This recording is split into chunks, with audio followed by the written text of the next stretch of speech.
Медсестра была на работе, когда заметила, что ее пациентка, которая больше года находилась в коме, начала двигать рукой. Когда врачи увидели, что она написала, им пришлось вызвать полицию. Это был обычный день в городской больнице. Солнце ярко сияло на голубом небе, создавая атмосферу покоя и умиротворенности. В больнице было на удивление тихо, что было довольно необычно для места, где раньше кипела постоянная деятельность. Сандра, одна из медсестер, ходила по коридорам с блокнотом в руке, проверяя состояние пациентов, находящихся в коме. Когда она подошла к палате Кэтрин, 35-летней женщины, которая больше года находилась в коме, молодая женщина мягко улыбнулась и вошла. Солнечный свет проникал в комнату через открытые окна, создавая теплый и располагающий свет. Медсестра подошла к ее кровати и заботливым тоном завела разговор. «Как дела, Кэтрин? На улице еще один прекрасный день, да? Как ты сегодня?» — спросила она, глядя в закрытые глаза Кэтрин. Она продолжила. «Ты не поверишь, но в больнице сегодня так тихо. Редко можно увидеть это место таким, без повседневной суеты. Я также думаю, что может пойти дождь. Уже собираются тучи». Говоря это, она воспользовалась возможностью поправить простыни и взбить подушку, чтобы убедиться, что все было удобно. Медсестра также проверила, правильно ли работает медицинское оборудование, посмотрев на показатели жизнедеятельности женщины на мониторе. «Знаешь, Кэтрин, иногда я думаю, что было бы, если бы ты проснулась и смогла ответить на все мои вопросы. Я бы хотела услышать твой голос», — сказала она с грустной улыбкой. Кэтрин казалась умиротворенной, как будто крепко спала. Молодая женщина, поддавшись порыву, взяла ее за руку и на мгновение задержала, пытаясь выразить свою поддержку и привязанность. Потом она вернулась к уборке в комнате, наблюдая, как на небе уже собирается несколько серых облаков, закрывающих солнце и угрожающих спокойствию дня. Решив, что лучше закрыть окна до того, как начнется дождь, медсестра на секунду положила блокнот на кровать пациентки рядом с ее рукой. Однако внезапно она услышала звук падающего на пол блокнота. Удивленная, она быстро обернулась и увидела, что рука Кэтрин дрожит. От этой сцены сердце Сандры учащенно забилось, и на несколько секунд она застыла, наблюдая за этим чудом. Она понятия не имела, что происходит, поскольку никогда раньше не видела ничего подобного. Затем она побежала в приемный кабинет и позвонила дежурному врачу по внутренней связи, чтобы оценить ситуацию. «Доктор Ричард, пожалуйста, зайдите в палату Кэтрин. Произошло что-то очень странное», — сказала она, задыхаясь и волнуясь. В ожидании врача медсестра продолжала наблюдать за рукой женщины, размышляя о возможных причинах этого явления. И когда Ричард прибыл, он тоже был ошеломлен. «Мы проведем несколько тестов, чтобы понять, что происходит», — взволнованно сказал он. В этот момент мирная и спокойная атмосфера в больнице сменилась беспокойством и дурными предчувствиями. Слух о том, что пациент выходит из комы, быстро достиг ушей всего персонала, и в больнице начался переполох. После этого эпизода команда медиков решила провести ряд тестов, чтобы разобраться в ситуации. Они начали с визуализирующих тестов, таких как МРТ и компьютерная томография, а также электроэнцефалограммы и анализов крови. Сандра внимательно следила за всем процессом, беспокоясь о благополучии пациентки. «Доктор, что может случиться с Кэтрин? Она пытается с нами связаться?» — с тревогой спросила медсестра. «Сандра, мы не можем сейчас делать поспешных выводов. Анализы помогут нам лучше понять ситуацию, тем более, что она довольно необычная», — ответил мужчина, стараясь сохранять спокойствие. Во время анализа у Кэтрин появились интригующие признаки мозговой активности. Несмотря на признаки реакции, сигналы было трудно уловить и интерпретировать. Эта ситуация стала проблемой для врачей. Пока команда изучала результаты, произошла еще одна неожиданная вещь. Медсестра заметила, что выражение лица женщины изменилось, как будто она пыталась улыбнуться или нахмуриться. Это было что-то невероятное и интригующее. Врачи не знали, что делать, когда увидели едва заметные изменения в выражении ее лица. В конце концов, это было нечто совершенно неожиданное для человека, находящегося в коме.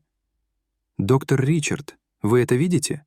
Здесь определенно что-то происходит», — изумленно воскликнула Сандра. «Это невероятно, но я не понимаю. Ее анализы не совпадают. Судя по результатам, она не должна была делать ничего из этого.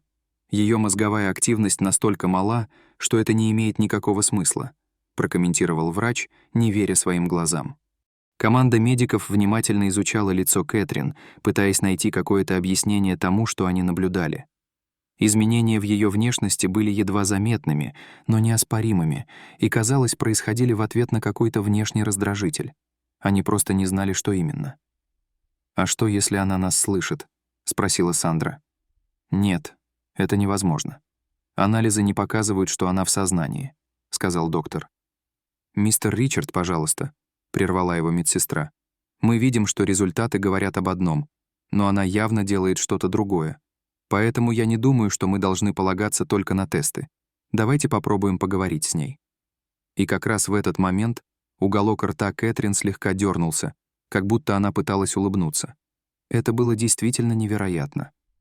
«Хорошо, давайте попробуем поговорить с ней и посмотрим, сможем ли мы определить какую-либо связь между изменениями в выражении лица и попытками общаться», предложил доктор Ричард, стараясь сохранять спокойствие и профессионализм перед лицом необычного события.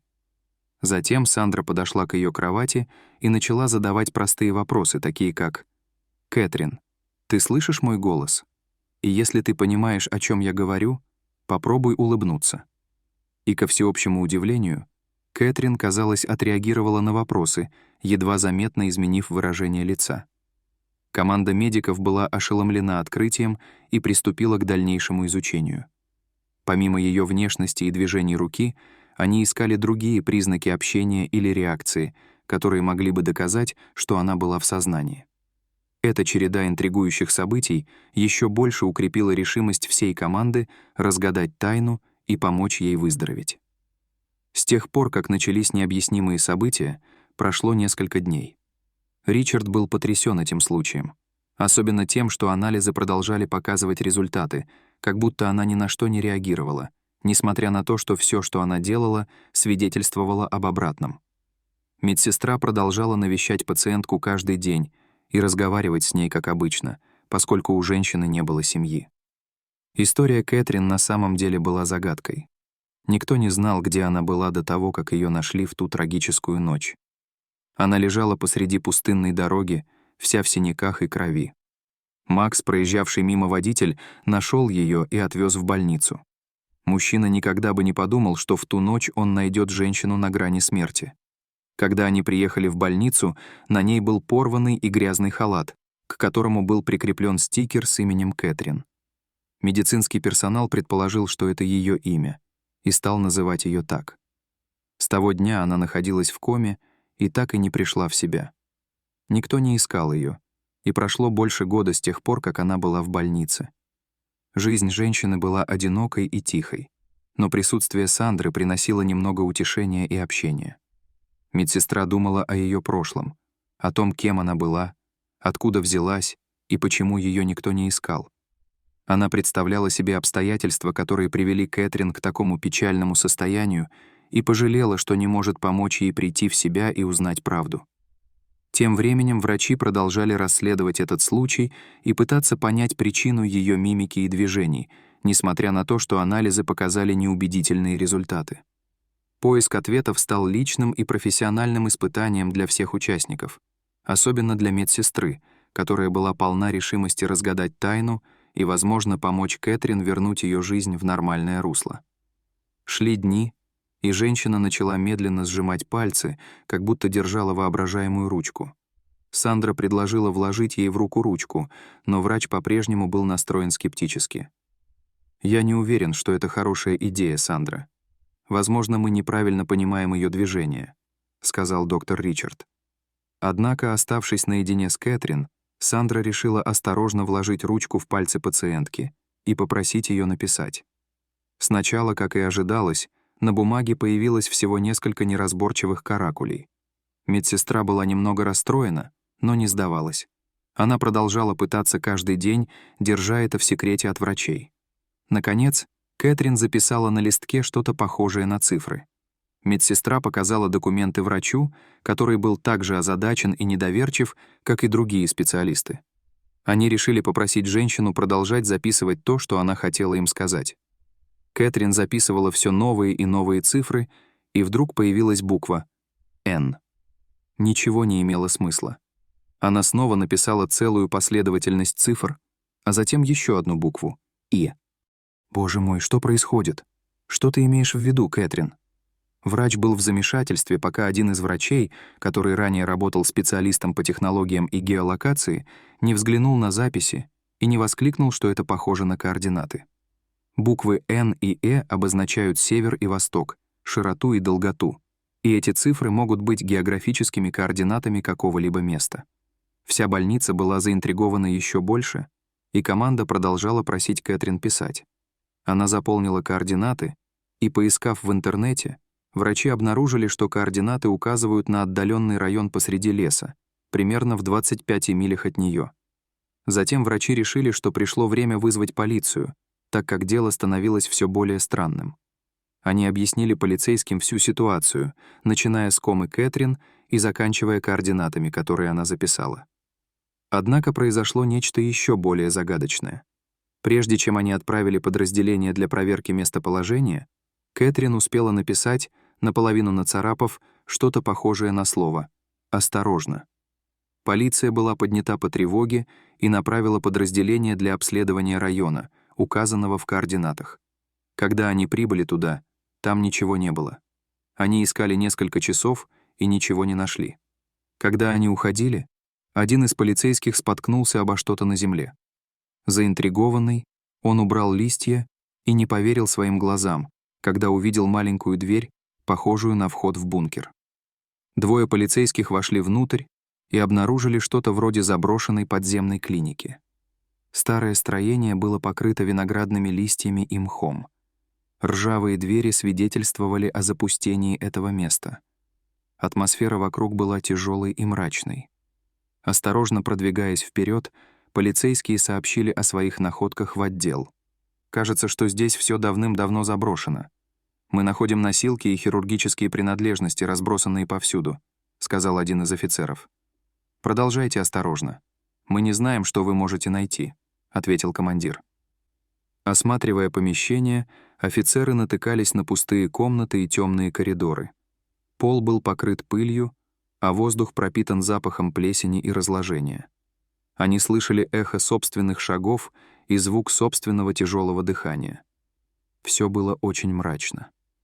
Комнаты с ржавыми стоматологическими креслами, шкафы с лекарствами и острыми предметами, на которые было страшно даже смотреть. Один из полицейских прокомментировал это по рации. Похоже, что это место использовалось для зловещих медицинских практик. Наконец, они добрались до конца бункера. Они обнаружили дверь с несколькими запорами и толстыми засовами снаружи, которую они никак не ожидали здесь найти.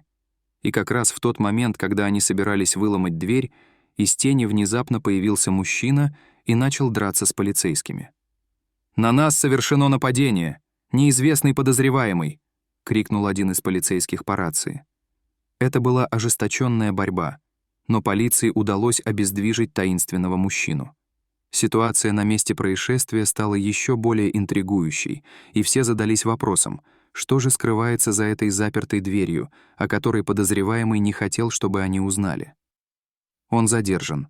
Мы собираемся приступить к вскрытию двери», — сообщили они диспетчеру. Адреналин и напряжение усилились, и сотрудники подразделения с особой осторожностью взломали замки, понимая, что за этой дверью они могут обнаружить что-то ужасное. Они готовились к неизвестному, но ничто не могло подготовить их к тому, что им предстояло узнать. В комнате было совершенно темно, и они быстро включили фонарики и направили оружие на то, что там находилось. То, что они увидели, было настолько шокирующим, что они никак не отреагировали. На их лицах застыли недоумение и ужас. «Боже мой», — пробормотал один из них, не в силах закончить фразу.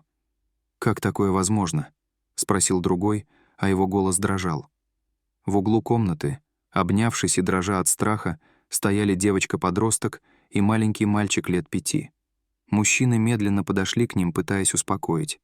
«Теперь все в порядке. Мы пришли, чтобы помочь вам». Брат и сестра, все еще травмированные, подозрительно посмотрели на полицейского, но позволили себя спасти.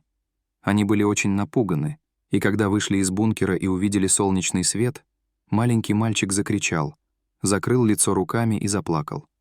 Его сестра обняла его и сказала: «Успокойся, Гарри, это всего лишь солнце». Снаружи было видно, насколько они истощены и как с ними плохо обращаются. Их лица были бледными, глаза глубоко посажены, а одежда грязной и изорванной. Волосы девочки были спутаны, а у мальчика по всему телу были синяки. Убитые горем полицейские немедленно доставили их в больницу, не имея ни малейшего представления о том, что там произошло.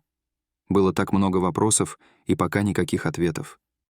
По дороге дети прижимались друг к другу, словно боялись, что их в любой момент разлучат. Полицейские попытались заговорить с ними, но они произнесли всего несколько слов и выглядели испуганными. Когда они прибыли в больницу, врачи и медсестры во главе с Сандрой уже ждали их. Персонал встретил их с теплотой и заботой, стараясь утешить, и приступили к первой процедуре.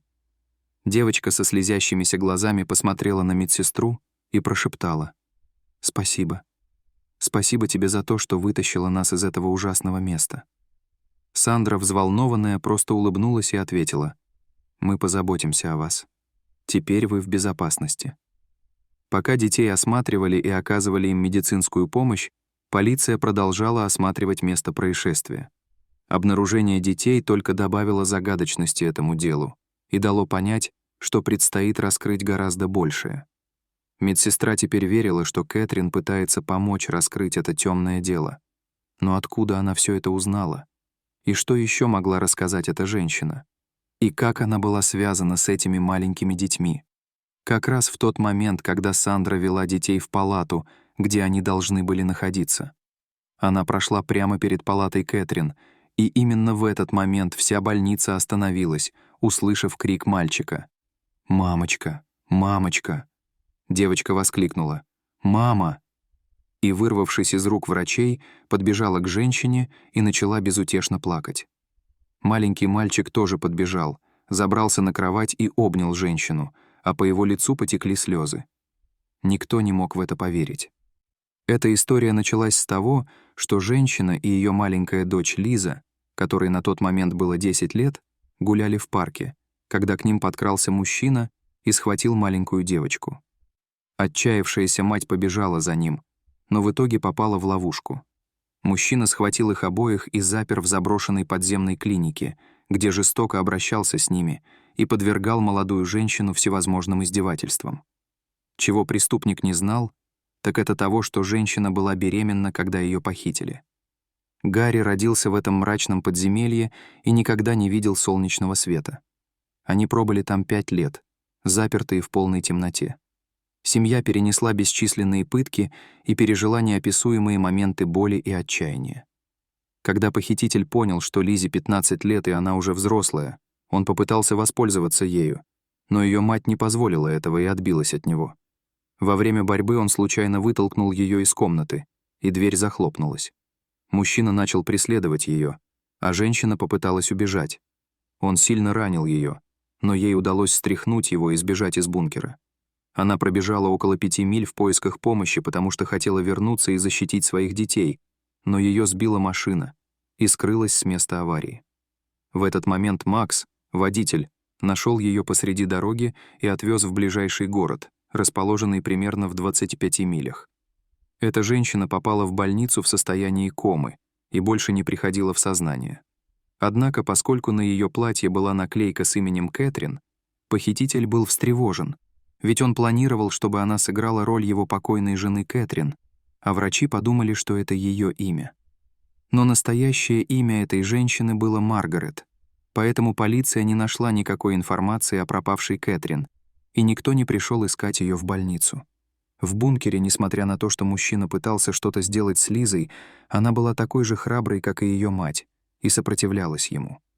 Видя, что он ничего не сможет добиться, он решил не беспокоить ее и продолжал держать их взаперти, продолжая поиски Кэтрин.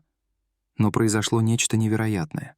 Казалось, что душа Маргарет не смогла улететь и осталась там, на задворках больницы.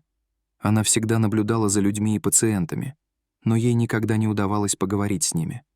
Все, чего она больше всего хотела, это защитить своих детей, но она не знала как. Пока однажды она не поняла, что может пошевелить рукой и примерно записать координаты того места. Дети безутешно плакали рядом со своей матерью, лежащей в коме.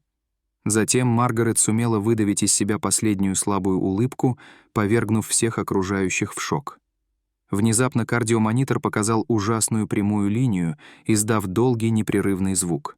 На присутствующих это произвело еще большее впечатление, и они поняли, что миссия матери выполнена, и теперь она может спокойно уйти. Несколько дней спустя они узнали, что у детей есть отец, который долгие годы искал свою жену и дочь. Встреча была эмоциональной и незабываемой. Лиза, которой сейчас было 15 лет, представила своего младшего брата Гарри отцу, и они снова обнялись со слезами на глазах. Семья, теперь воссоединившаяся, двигалась дальше, вместе встречая испытания, которые бросала им жизнь. Они знали, что, несмотря на потерю матери и трудности, память о Маргарет и ее наследие будут жить в их сердцах. Дорогие зрители, а верите ли вы во внутреннюю связь между матерью и детьми? Расскажите, пожалуйста, в комментариях. А если вам понравилось это видео, то ставьте лайк и подписывайтесь на наш канал. До свидания.